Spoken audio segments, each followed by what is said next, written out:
Essa primeira reunião de trabalho, efetivamente, depois da organização do APL Audiovisual. A gente queria agradecer, inicialmente, o apoio da Assembleia Legislativa, que está nos recebendo essa tarde para uma programação especial, que é dedicada ao Dia do Cinema Gaúcho. E esse dia é relativo ao registro da primeira exibição do primeiro curta gaúcho de ficção, que foi o Ranchinho do Sertão, do Eduardo Hirtz, que lá no dia 27 e 28 de março de 1909, foi exibido no Recreio Ideal aqui em Porto Alegre e acabou virando a data, que, aliás, é interessante porque há uma tendência na América Latina de comemorar o surgimento do cinema da primeira filmagem. Então, o cinema brasileiro tem esse axioma que não é o dia que foi feita a primeira filmagem. E se a gente pegar a data do cinema mundial, da famosa sessão de cinema dos Irmãos Lumière, o start é dado pela primeira sessão pública de cinema e não pela primeira filmagem. Então, a gente está afinado com essa agenda mais voltada para o cinema como um fenômeno social público, né? Então, agradecer à Assembleia, agradecer à PTC e ao CIAV, que estão também participando, são parceiros nessa iniciativa. O pessoal da agência da GDI, Agência Gaúcha de Desenvolvimento Industrial, que tem nos acompanhado nesse percurso de organizar e levantar o APL audiovisual. Nós temos uma agenda bem interessante, quer dizer, é uma data diferente, porque a gente não vai passar filme, mas nós vamos estar aqui trabalhando sobre assuntos, sobre uma pauta que nunca foi tão adequada e tão urgente para todo o setor audiovisual, que é exatamente melhorar a competência das empresas, qualificar mais todos os agentes do setor. E nessa primeira reunião, só para resgatar, nós fizemos uma pré-reunião, logo no momento de organização do APL, onde se fez toda uma apresentação. O texto da proposta é de conhecimento de todos, porque circulou. Nós temos, felizmente, um retorno muito bom, com cerca de 70 empresas e instituições que assinaram como participantes e apoiadores. A gente entendeu que era importante chamar essa primeira reunião de trabalho para poder, inclusive, relatar o que está sendo feito e para resgatar alguns conceitos que nos parecem muito importantes para a gente entender o que é um APL, como ele funciona, o que se espera de processos, quais são, né, as ações que estão envolvidas.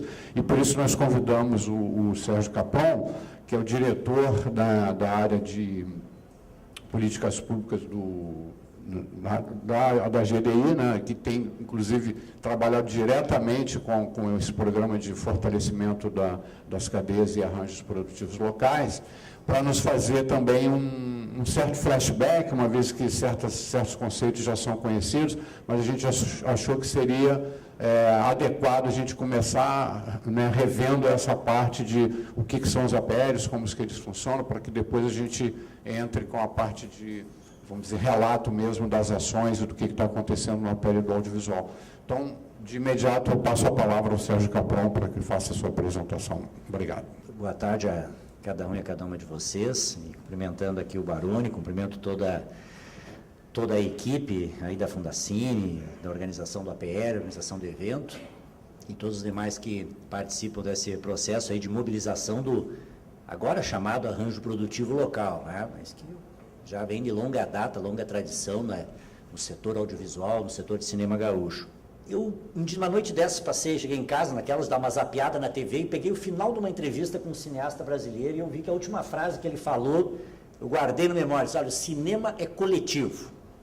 Guardei aquela frase, né, e disse, bom, o que isso nos informa no diálogo aqui com o APL do audiovisual? E aí, quando estava pensando um pouco aqui dessa conversa, eu larguei no nosso oráculo máximo contemporâneo, o Google, né? Falei aqui, aparecia diversos sites diretos. Coletivo Casa 30, Coletivo Sertão, Coletivo Coach, Coletivo A Margem, Livre Cinema, Coletivo Diagonal, e foi uma sequência de sites relacionados a cinema e coletivo. Bom, tem algum fundamento na realidade esse negócio, tá?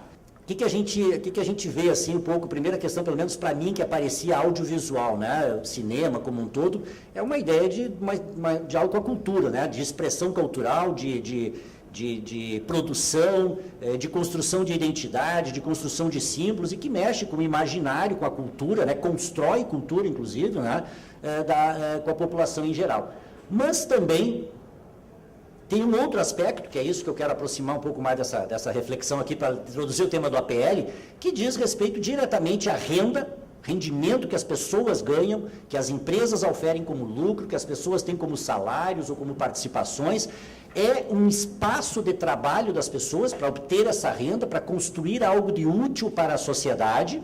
É isso que nós estamos tratando, nós vamos falar de econômico, e, portanto, desenvolvimento econômico. Tá? Isso que é a aproximação. Nós somos de uma área do governo que nós somos dedicados à promoção do desenvolvimento econômico. E este programa, então, de APLs, né, considera essa ideia, ao articular, propor essa construção com o audiovisual, é porque nós queremos buscar o desenvolvimento econômico. E só estou frisando ali, chamando atenção para aspectos de renda, né, e trabalho, ou seja, as pessoas precisam, querem melhorar a renda, porque a renda é o meio que a nossa sociedade permite para a gente obter melhor bem-estar. Esta é a forma contemporânea. Tá? Tem que ter a renda, tem que ter dinheiro para ir no mercado e comprar o que se precisa, perfeito? Então, pensar o audiovisual aqui também é verificar, é olhar este outro lado da moeda que está embutido. A gente tem conversado um pouco, vocês vão amadurecer, mas olha, acho que me parece que um dos objetivos em pensar o audiovisual, a APL, é ter como rumo, né, para mim a primeira coisa que apareceria, bom, como é que aumenta-se, a gente consegue ter um conjunto de ações para melhorar no tempo, daqui a 5, 10 anos, sei lá, o número de pessoas que aqui no nosso estado trabalham com o setor audiovisual, vivem do setor audiovisual e produzem coisas, serviços úteis para a sociedade. Tá? Então, acho que esta é uma meta que eu primeiro colocaria como um desafio ao pensar por que trabalhar o arranjo produtivo, por que trazer esse conceito de arranjo produtivo para a discussão com o audiovisual. E um segundo elemento, que eu acho que temos que nos deter, e eu particularmente tenho muita convicção, é que, dado a esgotabilidade dos nossos recursos naturais, dado ao limite ambiental que temos no planeta Terra, e uma forma de organização econômica baseada no consumo, tá? Que consome, que gera lixo, mas que usa recursos naturais e que se sabe, pelo menos já tem uma visão de cientistas que diz que nós chegamos no limite que a sociedade humana consegue extraindo, já começa a extrair mais do planeta, em termos de recursos naturais, do que o planeta tem condições de repor. Tem um cientista chamando isso de antropoceno, né, o momento em que a nossa geração está vivendo.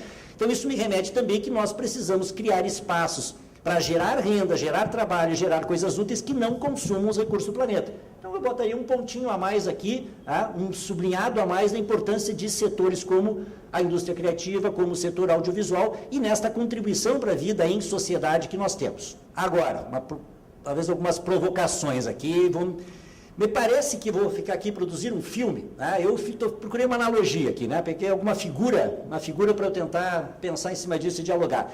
Me parece que tem muito com a ideia de um time que entra em campo, tá? Vou organizar um filme. Eu assisti um pouco recentemente, a maioria talvez tenha assistido o Argo, né? Então me deu uma noção ali do que é começar um filme, né? Porque tem que ter o diretor, tem que ter o roteirista, tem que pensar o cenário, tem que ter... Bom, tem alguns elementos aí que eu não vou falar sobre isso, porque esse é o tema de vocês aqui. Mas a visão que eu tenho me parece que é isso. É um time, se organiza, e quando entra em campo é com o time. E no máximo tem o treinador ali fora, né? Para orientar o time o que vai acontecer na sequência. O objetivo do time, obviamente, é fazer o gol, é ganhar e, claro, ir para o abraço. Mas, além da provocação, o meu olhar é o seguinte, se está correta essa ideia, essa analogia de que fazer um filme é como um time que entra em campo, será que esse time, ele depende somente das suas forças dentro do campo para ter resultado naquilo que ele busca?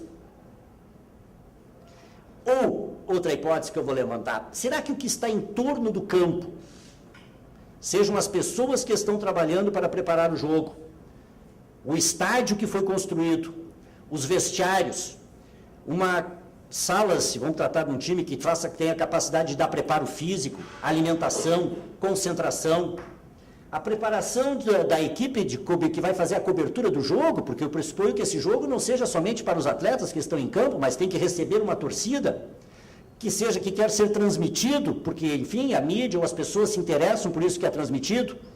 Então, será que produzir o filme, ou a minha analogia aqui, depende somente do time que está em campo? Ou será que tem todo um outro trabalho em torno do time que pode tornar aquele momento do produzir o filme ou de fazer o jogo mais satisfatório, melhores condições para quem está em campo e atingir um universo maior de pessoas que está interessada naquele espetáculo?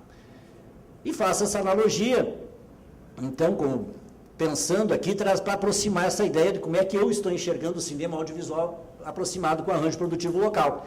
E aí a pergunta que eu remeto a 2 perguntas aqui, pelo menos. Né?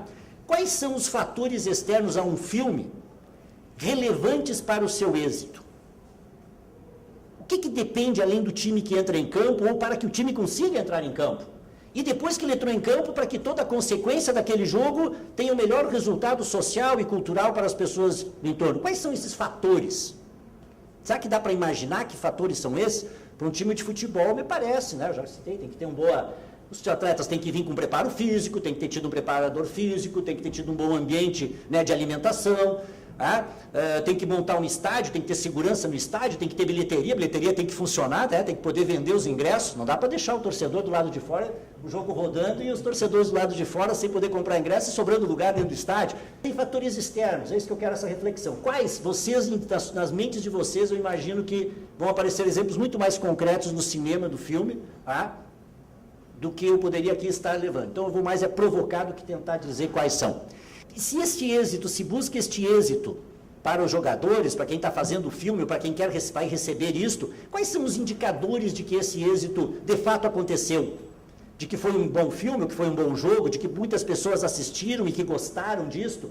Que os jogadores foram remunerados e puderam sair do campo e ir para casa, porque vão ter uma remuneração para a sua família, para o seu bem-estar, para a sua vida, e sabemos que nem todos os jogadores ganham salários milionários, né? Esses são os que mais aparecem, mas a grande maioria não ganha salários milionários, mas quer um salário digno e justo, que a comissão técnica foi remunerada, que quem trabalhou na segurança do estádio foi remunerada, que quem organizou a torcida também saiu dali com satisfação, de que a mídia que cobriu conseguiu receita para cobrir o jogo, para levar a outros milhares, e, enfim, aqueles milhares, se é que pagaram para assistir o jogo pela TV, paga ou não, tiveram uma satisfação desejada para isso. A minha figura aqui do jogo, e fazendo uma analogia com o cinema, e é claro porque eu não sei falar muito de cinema, então eu tenho que recorrer a essa analogia, é porque existe um conjunto de pessoas, instituições que trabalham e que oferem a renda também no entorno do processo para gerar essa atividade econômica. E essa analogia, gente, eu poderia fazer com o cinema, mas eu poderia fazer com uma fábrica de sapato, com uma fábrica de água. Quer dizer, o que é o percurso para tirar a água da fonte de Ijuí, lá na cidade de Ijuí, construir a engarrafadora que fica lá, tira a água do solo, trata a água, engarrafa a água, mas para engarrafar tem que ter produzido essa garrafa vem do PET, passou de um produto que veio do polo petroquímico, mas antes de chegar no polo petroquímico, subiu um rio aqui na forma de nafta, que veio de uma refinaria, que saiu do petróleo, que foi extraído do petróleo não sei de onde. Para chegar a água mineral, para a gente tomar aqui a aguinha em condições. Quantas pessoas ganharam renda em cima disto aqui, para transportar a água, para produzir a garrafa, para engarrafar a água, para fazer uma gráfica que faz a impressão disso aqui, uma indústria de tinta, para refrigerar essa água que está gelada, tem que gerar o frio, tem que ter energia elétrica. Ou seja, gente, a ideia que é? Toda a ideia de arranjo aqui tem uma cadeia produtiva por trás, tem muitas pessoas que se movimentam por trás, e tem um conjunto de fatores, que esses fatores podem estar a maior ou menor gerência de quem organiza o espetáculo ou a produção, mas que são os fatores externos à empresa, ou no caso, à produção do filme. Gente, quando nós queremos falar de arranjo produtivo, é muito isso. Que fatores são esses? Quem são essas pessoas? De que forma se organizam? Os recursos estão disponibilizados? Tem transporte para a água? Tem mecanismo de divulgar o jogo e transmitir o jogo? Tem canais para transmitir o filme e chegar até a população? Isto gera renda para quem? De que forma? Esta é a reflexão que a gente coloca como um desafio para um arranjo produtivo. E, portanto, se eu tiver que fazer um outro olhar, não que uma nova definição, mas quando a gente fala em arranjo, ou se arranjar, e aí eu uso o verbo arranjar, é uma busca de coordenação e de cooperação de tudo isto. Quanto mais conseguir coordenar os instrumentos, os responsáveis pelo trabalho, por esses fatores, para permitir que o jogo aconteça, um filme aconteça, ou traga água aqui na nossa mesa, quanto mais se coordenar e mais cooperar para isto, melhor pode ser o resultado. e isso pode ser planejado e buscado. E, portanto, talvez seja um caminho de buscar o êxito, né, para esse filme. O quê? Otimizando os resultados, para aqueles envolvidos diretamente no jogo ou para aqueles outros que vão assistir e se beneficiarem diretamente. Só para a ideia que o nosso programa de APLs, ele está dentro de uma prioridade do governo do Estado, a GDI à esquerda lá é o nosso órgão, nós temos a Secretaria, os bancos de desenvolvimento, a Secretaria da Fazenda, enfim, o sistema de desenvolvimento no Estado que coordena a política de desenvolvimento. E aqui é só um recorte, né? Nós temos programas que vão diretamente na indústria, diretamente nas empresas ou nas firmas, e um que trabalha no âmbito da cooperação, os APLs, que é um dos instrumentos que nós entramos aí, que faz esse diálogo aí e que nos aproxima desse debate. Bom, nós estamos, tudo faz parte de um exercício, um esforço do Estado de buscar ter política de desenvolvimento.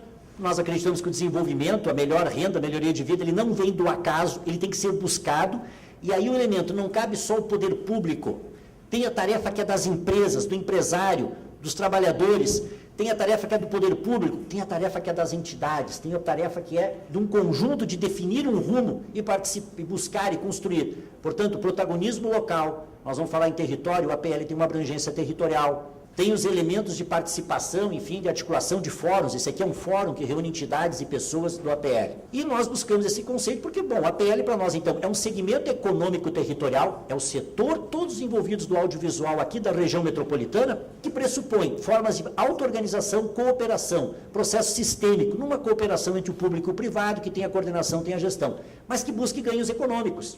Eu falei lá atrás de renda e trabalho. Mas também aqui eu vou ser um pouquinho mais detalhando. Então, aprendizagem coletiva. O que uma empresa, um produtor pode aprender com o passado que outros aprenderam? Não é assim a vida real? Se a gente facilitar os canais de aprendizado, ninguém vai precisar inventar a roda 2 vezes. E fazer de novo vai ter um custo menor e pode gastar o que tem outro recurso para fazer algo novo e diferente. Então, potencial inovador. Capacidade de conhecimento, saber o que já foi feito, é o primeiro elemento para ampliar a possibilidade de fazer o novo. E aqui falar de inovação, eu poderia ter outro capítulo para a atividade econômica, aumentar a renda local, enfim, capacidade local. Nós temos que ter a nossa capacidade aqui. Quanto mais os recursos e as pessoas estiverem próximos de nós, mais fácil é construir, organizar o jogo. Se eu tiver para montar um bom jogo, e cada vez eu tenho que montar uma seleção, e montar um espaço de treinamento em São Paulo, em qualquer cidade, chamar os jogadores do mundo inteiro para me montar a seleção, é um esforço.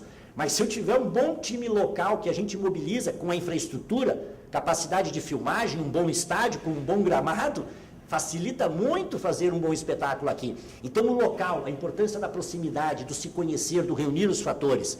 E aí, nos conceitos mais econômicos, externalidade positiva, eficiência coletiva, em suma, tudo que a externalidade, o que está fora do campo, o que está fora do filme que está sendo rodado, mas contribui para que o filme seja bem rodado e tenha um bom sucesso. E aí, vantagens, eu estou dialogando um pouco com economias aqui, né? Vantagens para diversificar a economia, porque também disso podem resultar outras atividades. E claro, tem interfaces que vão depender do mercado, tá? Se isso tem que vender esse produto, depende, enfim, de como é que vai distribuir, como é que se o mercado está em crescimento, não está em crescimento, então não é desconecto desta realidade que cerca. Então, por fim, assim, a ideia é que o APL como política pública de desenvolvimento, o enfoque que o governo do Estado dá, e o nosso objetivo é promover, então, os arranjos produtivos, os territórios, né, dos setores, como instrumento de desenvolvimento econômico. E aí, nessa ideia de parceria, de rede de cooperação, de ganho coletivos, de inovação, de aprendizado, reunindo produtores, empresas e cooperativas. Então, o que a gente apoia enquanto projeto? Na nossa primeira atividade, o diagnóstico inicial que nós fizemos há 2 anos atrás, quando montamos o programa, nos colocou a ideia de que a governança, a capacidade de se coordenar, de articular, de tomar iniciativa, de conhecer quem é quem nesse processo, de definir rumos, de priorizar projeto, de buscar recursos, executar projeto, fazer uma reunião como esta, para nós era o centro que nós identificamos que os arranjos produtivos precisavam neste momento para que as pessoas que organizam.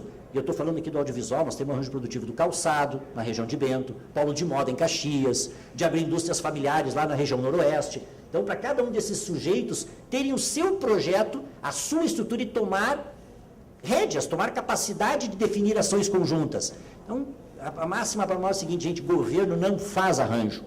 O governo não vai fazer essas iniciativas. O governo pode apoiar, pode disponibilizar instrumentos, mas cabe às pessoas do setor econômico tomar essa iniciativa. Então, governança. Tá? Essa é a ideia aqui. A Fundacine está capitaneando esse processo com um conjunto de outras instituições. A gente apoia um plano de desenvolvimento, estamos numa conversa agora, vamos ver se a gente consegue deslanchar, provavelmente a URGS será parceira na elaboração do plano de desenvolvimento aqui do setor, né, do APL Audiovisual, e o conjunto das ações que vocês já estão mapeando, que estão identificando as universidades, enfim, centro tecnológico, quem faz capacitação, crédito, e também a busca de recursos, né, de financiamentos para as ações que vão dar corpo a isso, vão dar continuidade. Então, esse é um esqueleto assim do que é o instrumento nosso. Então, por fim, aqui, claro, um pouquinho do plano de desenvolvimento mais, né, essa ideia de que ele venha criar uma visão compartilhada de futuro. O que se quer para daqui a 5 e 10 anos do APL Audiovisual do Rio Grande do Sul? Será que a gente quer imaginar, no mínimo, bom, queremos produzir mais filmes do que se produz hoje. Queremos atingir um universo da população do Rio Grande do Sul, do Brasil e do mundo maior do que se atinge hoje. Queremos que tenham mais filmes reconhecidos e premiados. Queremos que mais pessoas trabalhem, aufiram a sua renda, né, o seu viver disto. É o mínimo. Né? Nós vivemos na sociedade do mais, né, do crescimento, então eu estou condicionado a essa ideia de que para ser melhor tem que ser mais e tem que crescer. Então, né, estamos presos a isso, mas, no mínimo, né, o mais que seja, pode até ser mesmo a mesma quantidade, mas com mais renda para gerar melhor qualidade de vida para as pessoas que já estão envolvidas e para outros que queiram se envolver. E quem sabe pessoas que hoje estão em setor da economia de pouca produtividade, que ganham pouca renda. O tema hoje da em voga, né, o Senado regulamentou os direitos trabalhistas da empregada doméstica, né? Já há quem diga que o Brasil vai seguir o rumo dos países europeus em que a profissão de empregado doméstico é muito rara, pequena, uma exceção e artigo de luxo. Portanto, essas pessoas têm que ter outros lugares para trabalhar. Quem sabe essas pessoas serão abrigadas e virão trabalhar no setor de serviços, de comunicação, da economia criativa, do audiovisual, então, e abrir espaços, e que significa uma renda melhor do que as pessoas têm hoje lá. Isso também é uma ideia de desenvolvimento, poderia adotar esse caminho de raciocínio para falar de desenvolvimento. Então, a visão compartilhada de futuro. Qual é o papel das empresas, das instituições, do governo, das pessoas que trabalham, dos produtores? O que são os espaços de cooperação e ganhos dessa eficiência coletiva no audiovisual? O que vai agregar mais valor e renda? O que vai aumentar a competitividade, a inovação? Então, definir isto num plano de desenvolvimento que seja um guia. Né? Não é um guia que determina o futuro, né, gente? Não é o plano que determina o futuro, né? É o desejo de futuro que determina o plano, e o plano se ajusta à vida, né? E é o desejo que a gente quer. E, claro, que esse plano também não seja um plano burocrático, que nós chamamos 2 ou 3 entendidos, né, que chegam aqui, elaboram e apresentam o plano. Está aqui, agora sigam. Mas que ele seja resultado da experiência de vocês que se organizam na APL, da trajetória, do acúmulo que vocês têm, porque esse é o melhor conhecimento. O melhor conhecimento que nós podemos dispor é aquele que a gente tem. Claro, abrindo o nosso horizonte, saindo, conhecendo no mundo quais são as melhores referências que a gente quer tomar, quer trazer para cá, para que sirvam de referência para nós, tá? Para que a gente possa, então, galgar caminhos com menos dificuldades que outros já galgaram. Eu não vou espichar muito mais, aqui é uma ideia do mapa dos APLs que já estamos trabalhando. Não fico por aqui. Tá? Acho que a ideia não era despechar muito, mas minha ideia foi apresentar o programa fazendo algumas provocações para vocês nesse processo organizativo aqui, nesse novo momento do audiovisual, né, gaúcho aqui, que é essa organização como a APL. Obrigado. Okay.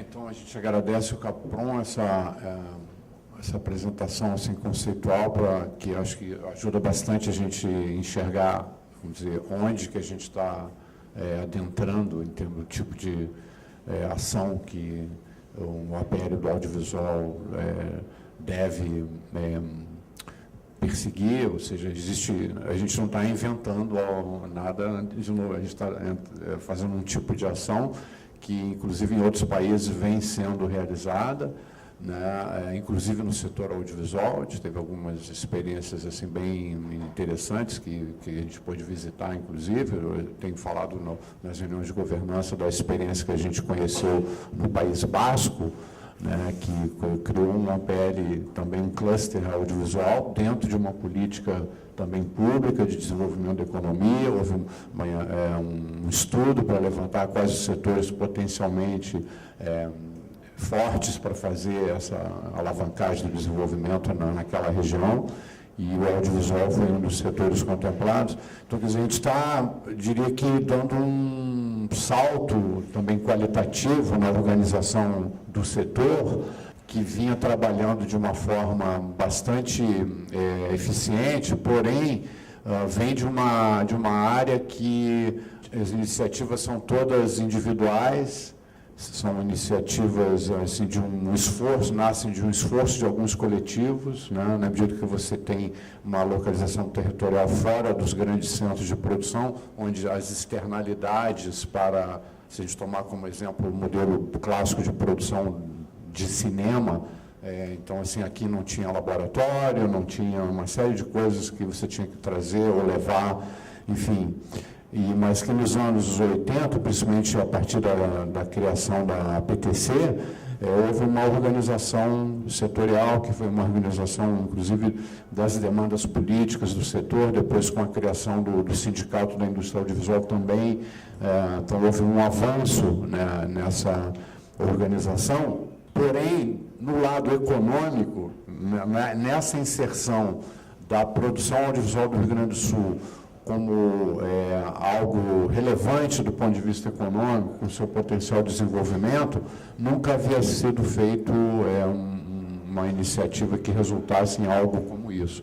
Mesmo a atuação política das entidades sempre esteve muito voltada para a questão das políticas públicas, muito preocupada com a questão específica da produção, ou seja, de viabilizar recursos para produzir, que é uma característica do setor no país, né? Na verdade, o que o Capron está compartilhando com a gente lá desde o primeiro momento é que existe uma outra forma de organização, que é uma iniciativa do setor, ou seja, não é o Estado que está dizendo, agora vocês são um APL, tem que fazer isso, isso, isso. Não, uma vez que a gente organiza a proposta e as empresas e as instituições aceitam participar, atendem ao chamado de participação, elas passam a interagir de uma outra forma. Agora nós vamos passar para fazer uma revisão do que aconteceu no momento, nesse processo de organização do APL audiovisual e até onde a gente chegou, em que fase nós estamos desse processo de organização. Claro que a gente ainda não tem, essas ações colaborativas, elas terão que ser organizadas, exatamente, acho que o primeiro sentido de fazer, de todo o esforço de organizar o APL é para que a gente possa organizar entre as empresas e instituições exatamente quais as ações colaborativas que são necessárias e como elas deverão ser realizadas. Todo mundo sabe, como dizem, onde aperta o sapato, mas assim, cada um tem um sapato diferente, tem um tipo de... Se a gente falar só da produção, bom, a gente poderia fazer um APL voltado só para as questões da produção. Não é o caso. O APL do audiovisual nasceu com uma preocupação, com vamos dizer, um foco muito na questão da comercialização, ou seja, que um caminho para chegar a essa, vamos dizer, melhor qualificação até da cadeia produtiva, melhor desempenho das empresas, passa por algumas deficiências no processo de comercialização dos produtos e serviços que estão colocados dentro do processo, que fazem parte do processo audiovisual. Existem três coisas importantes que estão acontecendo. Um é o APL, né, que a gente vai entrar mais na questão do edital, como foi feito. Outro é uma política pública do governo do Estado, além do APL, que é um fundo que está tentando se criar com recursos para a produção, a TVE também se envolvendo nisso. E outra coisa, em nível nacional, com a Ancine, a criação do Prodav Sul, né, que é um programa de desenvolvimento para a região sul, que são os 3 estados, e aí sim deve entrar um montante de recursos significativo que vem desse novo Fundo Setorial do Audiovisual. E é importante que a gente saiba trabalhar as 3 coisas juntos, não cada um, o APL é o APL, o Prodav é o Prodav, para que a gente possa realmente otimizar essas 3 ferramentas, né? E por isso, depois do coffee break, nós vamos ter a Ancine está aqui presente, o Rodrigo vai falar sobre o Prodav Sul, o governo do Estado vai falar sobre as outras políticas, né, que vem aí, junto com a APL. Mas é importante a gente pensar, como foi falado, né, que nós somos agentes dessas coisas que nós vamos ter que ter a nossa parte de discutir, de pensar e de reivindicar também. As políticas públicas em geral, gente, né? O fato é um fato, não estou dizendo que é juízo de valor, elas são fragmentadas e às vezes elas vêm de formas de lados diferentes. E não é comum, eu digo isso no interior, a gente vai para o interior, né? Na capital não é diferente, mas a pessoa lá no interior, hoje veio o cara da secretaria tal com o projeto tal, semana passada estava da outra secretaria com outro projeto e na anterior, ou na outra semana, tinha 2 secretários com projetos que são parecidos, mas não se conversaram lá em Porto Alegre, chegam lá na região de forma... Isso é muito comum, acho que quem trabalha nessa área sabe essa noção. Gente, qual é a síntese que eu tenho dito muito, que para mim é mais uma justificativa do se arranjar, que é os sujeitos, as pessoas que vão receber isso e que têm uma identidade local e algo em comum, essas pessoas se organizarem e ter a noção do todo para passarem a pautar, inclusive o poder público, ou até as organizações privadas, de como coordenar essas ações, de como elas serem complementares, de como elas não se sobrepor, não deixarem ato. A melhor forma, minha convicção nesse momento, um dia minha tese pode ser refutada ou não, é que nada melhor do que as próprias pessoas que estão recebendo, né, essa noção, que são sujeitos disso, protagonizar e organizar. Então, aí que eu digo, a metodologia do APL, né, essa metodologia da governança é muito para isto, né, para olhar e enxergar esses movimentos, né, que o Jaime está colocando, esses movimentos que vêm de forma, em tempos às vezes diferentes, e vocês pautarem a coordenação, inclusive nos pautares, não, peraí, segura isso que vocês estão fazendo, porque aqui tem agora uma outra ação que é mais importante, ou modifica a atuação para complementar isso aqui. Quer dizer, essa tomada de consciência, né, essa tomada de que eu vou chamar de empoderamento de vocês, da sociedade, através desses espaços, eu acho que ela é muito salutar para a política pública. E acho que aí a gente procura estar, que o método APL é muito aberto a isso, a poder enxergar. E aí, só para...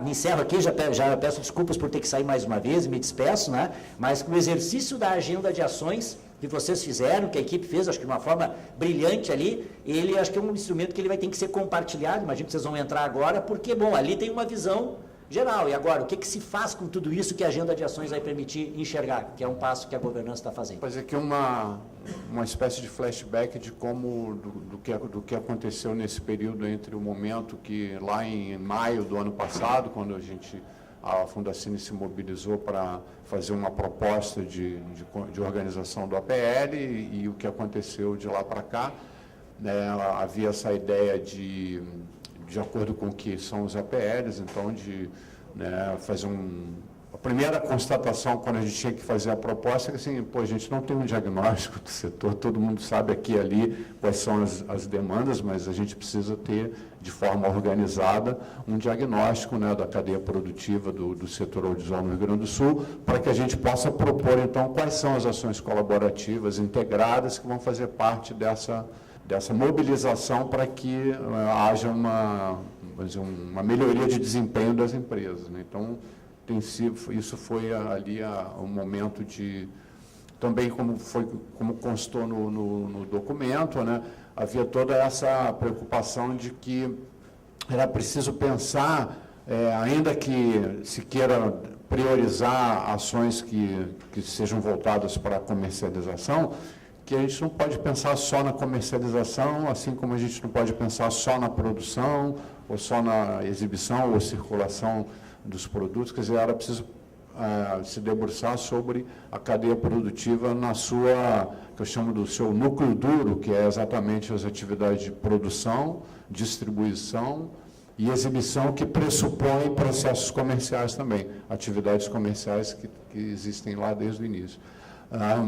E aí, então, sim, a partir daí a gente poder, a ideia de criar um APL significa criar um sistema organizado, né, que possa coordenar, incentivar essas ações, trabalhar com isso de uma forma organizada no sentido mais pragmático do termo, né, até para evitar perda e redundância, ou seja, duas empresas estão com o mesmo problema, mas elas nunca se falaram antes e juntas talvez elas pudessem ter um resultado melhor, né? Usei um exemplo que o Capron nos deu lá nas reuniões iniciais. Essas são empresas que têm uma demanda de aço, né, de vergalhões de aço, mas são empresas pequenas, sejam construtoras ou o que for, e para comprar uma grande quantidade de aço, elas não teriam dinheiro, assim, porque eu vou precisar de 10 metros cúbicos e só me vendem 500, então eu junto 50 empresas que vão consumir esses 500 metros cúbicos e compram direto lá da usina uma carreta de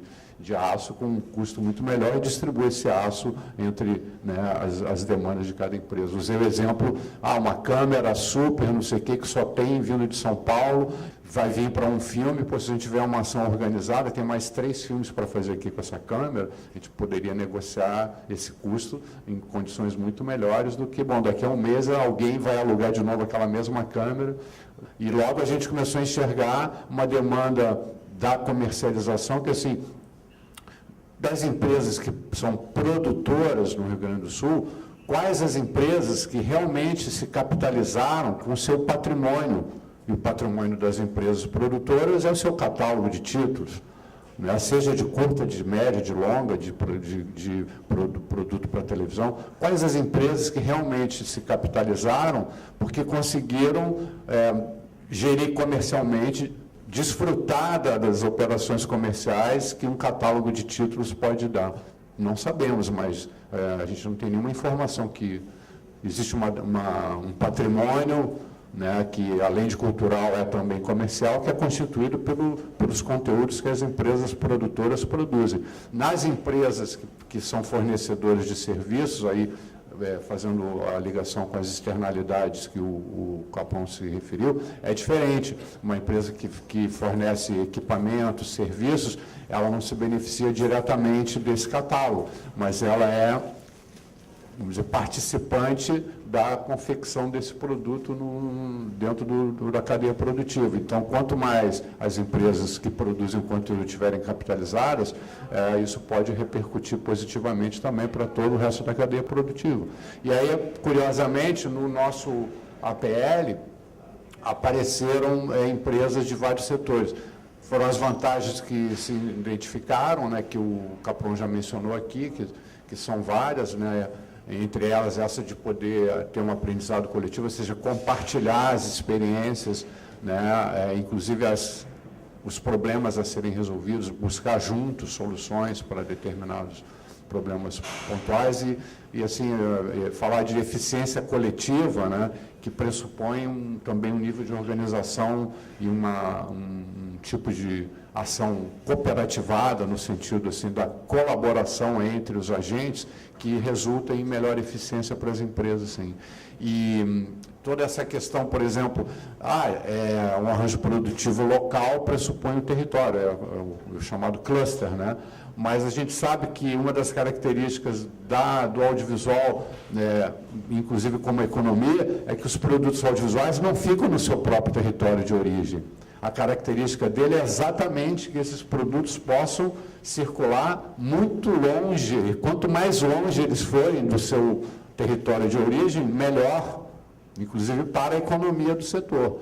Então, quer dizer, isso eu acho que também nos fala diretamente de um desafio que, assim, quanto que a gente consegue comercializar da nossa produção no nosso próprio mercado e nos outros, inclusive no internacional, porque enquanto uma empresa que produz móveis, para fazer exportação, ela vai ter uma tramitação muito mais complicada de exportação, o audiovisual se beneficia, né, da livre circulação de produto cultural. Então, assim, a questão dos impostos, né, ninguém paga imposto né, não tem uma regulação completamente diferente que existe entre os países para a circulação de produto audiovisual.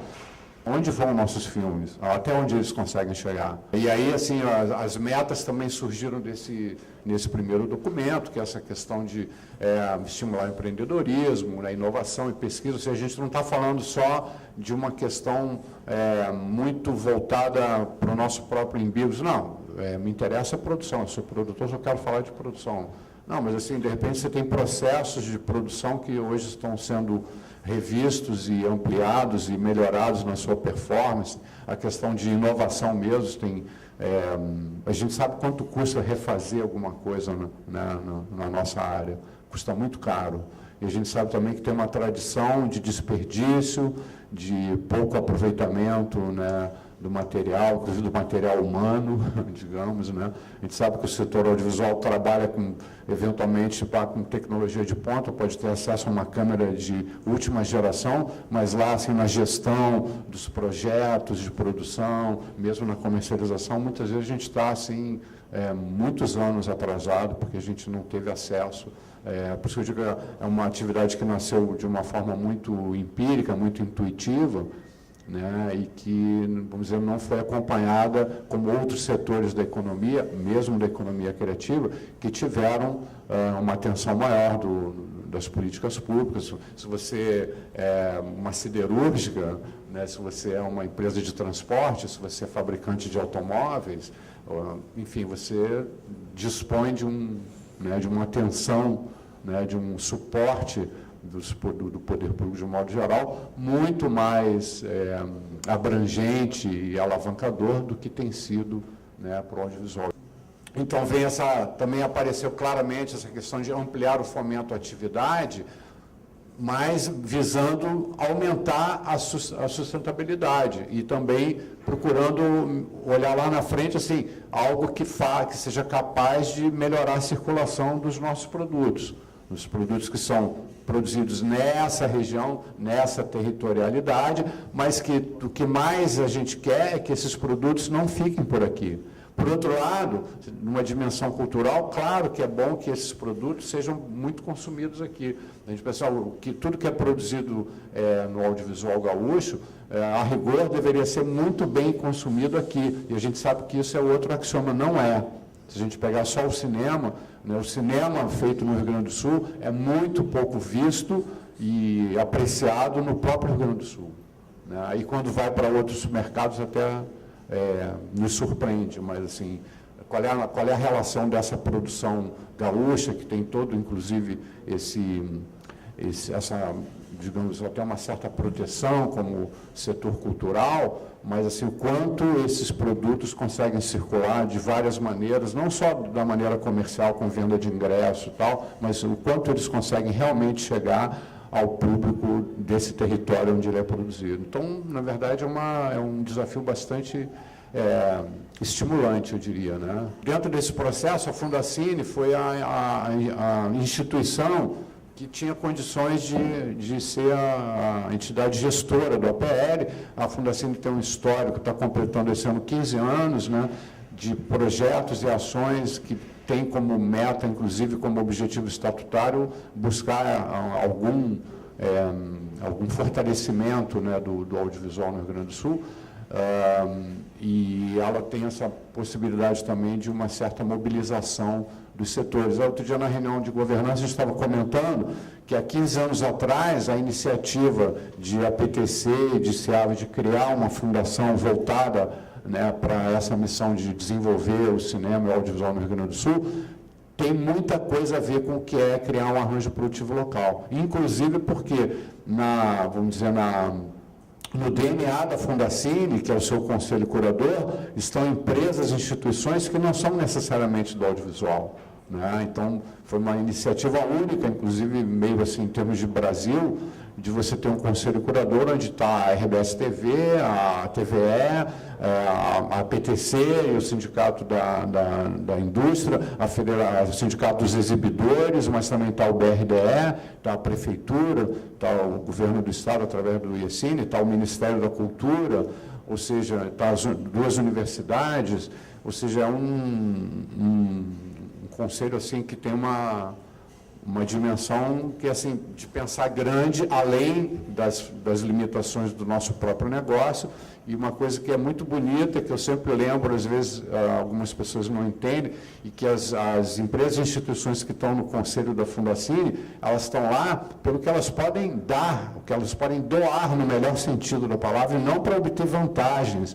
Nenhuma empresa ou instituição que está no conselho curador da Fundacine está se beneficiando de alguma maneira daquilo que a Fundacine faz. Isso eu acho muito bonito, no sentido de pressupõe uma atitude, do ponto de vista institucional, corajosa, nobre, porém muito difícil. Exige dessas empresas e instituições também lidar com questões que não são próprias, muitas vezes, do seu business, digamos assim, Então, a gente fez estou fazendo aqui na verdade, a Fundacine, então, ficou com a missão de conduzir, né, o processo do APL, né? E a primeira coisa, inclusive o edital da GDI, atentem para isso, ele é exatamente para a constituição de uma governança para fortalecer o APL. Ele não é para criar o APL em si.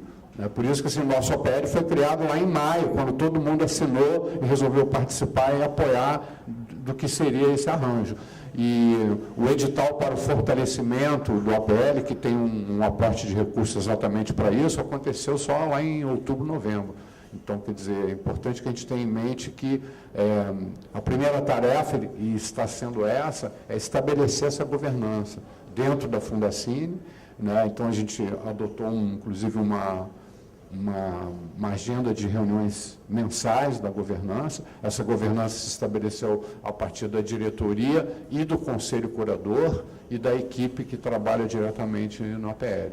E as reuniões são mensais exatamente para que se possa organizar e pensar estrategicamente de como as coisas vão acontecer, quais são as deliberações necessárias, as iniciativas necessárias, né? No conselho da Fundacine estão lá todas as empresas e instituições que participam, né? Vejo que tem o SESC, tem a Unicinos, tem a TVE, né? Tem a Secretaria Municipal de Cultura, tem a Federação, tem o BRDE, enfim, é um todo bastante diversificado e heterogêneo, e que se imagina que esse conjunto de representações deve trabalhar a partir de um entendimento que é importante ter um audiovisual forte no nosso Estado, né? Isso tem benefícios que vão além dos benefícios imediatos que uma empresa pode ter, você pensar na sociedade como um todo, né? Nós estamos com uma equipe, então, que a gente está lá na governança, a gente tem trabalhado com o conselho, e assim, são reuniões que não são reuniões do conselho, mas os conselheiros são chamados para essas reuniões, e de acordo com as suas disponibilidades, eles comparecem. Então, assim, tem sempre alguém do conselho acompanhando essas reuniões, o que a gente já considera como um ponto positivo. A gente montou uma equipe que tem uma coordenação da Fundacine, né? Tem a coordenação geral da Dani Mazili, que está aqui, da Sheila Urix também, que já trabalha com a gente na parte administrativa e financeira, e a gente montou uma equipe técnica específica do APL, que é formada pela Itamone, que está aqui, e pela Isadora Vitória, que está aqui também. Então, com isso a gente vem trabalhando as ações iniciais que foram já informadas, inclusive essa montagem da agenda do ano zero, né, que vai ser determinante para o que vai ser a agenda do primeiro ano, né? E nós temos, no conjunto de empresas que estão participando, embora nosso território seja aqui, região metropolitana, a gente tem empresas de Caxias do Sul, Pelotas e Santa Maria que foram acolhidas para participar, né, e poderão, a gente imagina que o melhor que possa acontecer é que daqui a pouco a gente tenha também lá em Caxias do Sul um arranjo produtivo local do audiovisual de Caxias, e Pelotas e Santa Maria, idem. A gente tem mais de 50 empresas cadastradas, e é bem interessante, porque mesmo vejo que na metáfora, na analogia que o Capron fez, ele falou muito da produção do filme, de cinema, né, e que, na verdade, nós sabemos que a gente está muito além disso. Quando a gente fala do audiovisual, nós estamos falando de um tipo de produção que não é só o cinema de longa-metragem que vai para, que é vamos dizer, o produto top de linha ainda, né, nesse mercado, até pelo que ele exige, mas a gente sabe, a gente já identificou que a gente tem produtoras, né, que produzem conteúdo, né, que nós temos também estúdios de áudio, locadoras de equipamentos, programadoras, exibidoras, temos empresas que atuam na infraestrutura com serviços e fornecimento de equipamentos específicos, né, que fazem toda a cadeia produtiva. A essência do audiovisual é exatamente o que a gente vai conseguir estabelecer de ações colaborativas entre essas empresas. Então, quando a gente fala de comercialização, nós temos que ter o cuidado que a gente não pode estar pensando só na comercialização do filme ou da série que a gente produziu, mas a gente está pensando também na comercialização das empresas que prestam serviços que nós utilizamos, nós como produtores, realizadores, utilizamos para produzir os nossos conteúdos que serão comercializados. Então, quer dizer, nós temos que pensar a cadeia produtiva como um todo, né? Claro que o compromisso dessas empresas vai ser no sentido de contribuir com informações, não sigilar aquelas informações que podem ser compartilhadas, atender e participar das ações coletivas que o APL vai, eventualmente, vai estar a cada mês, ou vai ter uma agenda para essas ações, né? E vai ter um contato que vai ficar cada vez mais próximo, mais intenso, com a equipe que vai estar trabalhando, né? Seja, né, o pessoal da GDI, como na equipe da Fundacine mesmo. E aqui está uma lista, claro, só para vocês saberem, é bastante. Nós temos um APL com, né, um número considerável de empresas, né? Foi uma resposta assim, bastante positiva, né? Poderia ser 4 ou 5 empresas, ou 10 ou 12, não, mas são 50 empresas. Não houve nenhuma rejeição. Quem preencheu o que tinha que preencher, entregou, né? Mesmo hoje, se tiver uma empresa nova que queira participar, ela vai fazer o procedimento lá de inscrição e não tem nenhuma restrição, diz, não, agora não pode mais, não sei o que e tal. Né? Então, a ideia é compartilhar o máximo e fortalecer ao máximo. Então, não há nenhuma restrição nesse sentido. Isso aqui, eu só gostaria de ressaltar que a principal ação que a gente vai ter agora é exatamente a elaboração do plano de desenvolvimento, que vai ser contratado pela GDI com uma equipe da URGS, né, ligada ao setor de economia da cultura. Eles vão montar uma equipe para elaborar esse plano de desenvolvimento, que começa exatamente com o diagnóstico. Então, a gente vai estar trabalhando assim que a parte administrativa do convênio for resolvida, nós vamos começar a fazer reuniões exatamente para fazer um briefing, assim, ó, nós queremos um diagnóstico que nos mostre o quê? Aí nós vamos pontuar isso, e nós queremos saber coisas como essa que eu falei. Qual é o nível de comercialização que a gente tem? Se a gente fosse estimar pela quantidade de títulos produzidos, qual é o valor patrimonial que a gente está falando? Quer dizer, qual é o PIB da produção gaúcha hoje em termos da quantidade de títulos? Porque pode parecer absurdo, mas não é. O patrimônio de muitas empresas do setor é medido pelo catálogo de títulos, que vale dinheiro a vida inteira. Aliás, é a única atividade econômica que você tem um tipo de licenciamento assim, que pode ser infinito, ou seja, todo mundo vê desenho animado da década de 30 na televisão, isso significa que alguém comprou esses desenhos para passar lá, né? Então, qualquer produto audiovisual tem o licenciamento sem limitação de tempo e espaço, ou seja, ele pode ser vendido a qualquer tempo, em qualquer mercado, desde que tenha alguém interessado em pagar o valor da licença. Se é pequeno, geralmente, assim, compra-se muito, né, porque o valor é muito barato. Então, você tem que ter um sistema de comercialização que ofereça uma grande quantidade de títulos, né, para que, enfim, e quando é muito valioso, geralmente se compra pouco, né, mas assim, isso é uma questão que a gente vai ter que saber. Assim, não sabemos qual é a nossa força de trabalho, né, só temos informações intuitivas, mas não conhecemos a nossa própria força. Né? Então, o plano de desenvolvimento começa com esse diagnóstico. Dizer, bom, então aqui vamos propor ações para melhorar o desempenho comercial das empresas. As nossas empresas têm problema de gestão, a gente não sabe se é empresa, a gente é artista. Então vamos fazer ações que possam melhorar, né, o nível de gestão empresarial das empresas produtoras. Né? Enfim, nós vamos pontualmente analisar quais são as dificuldades detectadas e quais as ferramentas necessárias para que essas dificuldades sejam resolvidas, atendidas a curto prazo e depois, claro, a médio e longo prazo. Mas há certamente alguma coisa que vai demandar ações de curto prazo.